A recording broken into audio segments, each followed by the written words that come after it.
Hello everybody, Michael the Librarian of Magic here, finding and cataloging the magical and pointing you to it. Today is October the 13th and I've returned with another Halloween drawing, another Halloween treat for you, and the same disclaimers as usual apply. You know where to find those if you've been following this series. With that out of the way, I'm going to jump forward straight ahead to today's drawing, which is the Duke of Weselton from Frozen. I hadn't drawn a villain or an antagonist from Frozen yet, so I decided to put one in here. This is one of the characters that amused me the most from the original film, so I decided to go with him. The Duke of Weselton is amusing and funny to me because he's sort of a pompous character who's fussy and full of bluster, but in the end he's actually really a coward. And those kind of characters are funny to me. I've talked a little bit about that in the previous season of this series, that I sensed a theme that, when I was drawing those drawings last year, that I tend to be attracted to these types of characters because they're just funny to me. He is basically a diplomat or a dignitary from a neighboring kingdom, Weselton, who is trying to make relationship with Arendelle so that he can exploit their resources. And he gets wind of Elsa's magical abilities and becomes alarmed, and at that point becomes determined to have her killed because he is afraid of magic. This character was developed by visual artist and animator Shi-Yun Kim, who was sort of the one that came up with the notion that he wanted him to be fussy in nature. He wanted him to have a small stature relative to Anna and Elsa, and to have this sort of regal posture, and the glasses and the medallions, and everything about him is sort of pomp and bluster.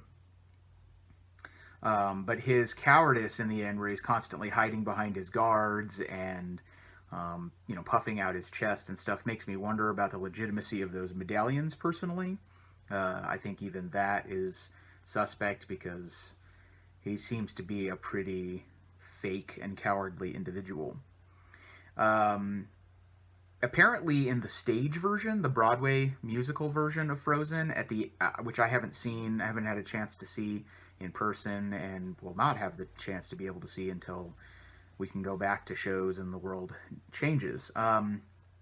But apparently in that version of the story, in the end, the Duke actually bends a knee to Elsa, and sort of accepts that she's the rightful queen of Arendelle, and he actually gives her his respect in the end.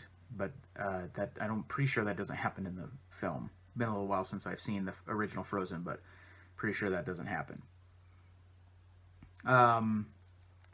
The Duke of Weselton here is voiced by Alan Tudyk, who has sort of become one of those Disney regulars, kind of like Jim Cummings or John Ratzenberger in the Pixar films, where he sort of, he voiced a role as King Candy in Wreck-It Ralph, and I talked about that when I drew King Candy last year.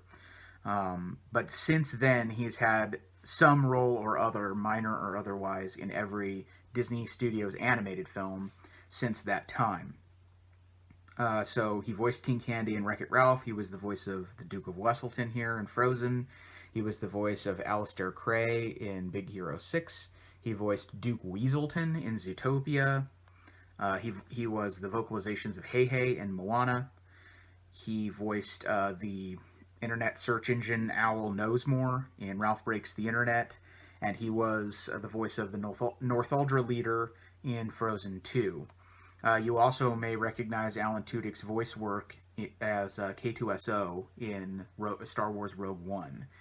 And he's also been featured in a lot of live-action stuff that you've probably seen, and I probably talked about it. I can't remember exactly what I mentioned in the King Candy video, but he's done lots of stuff. He was in Firefly, if you're a fan of the show Firefly or the film Serenity. He was one of the principal actors in that. He's just been in a ton of stuff. He's highly recognizable, and I would assume that his streak will continue whenever Disney Animation Studios puts out another film. I would suspect that he'll probably have some sort of a role in that, whether it's minor or not.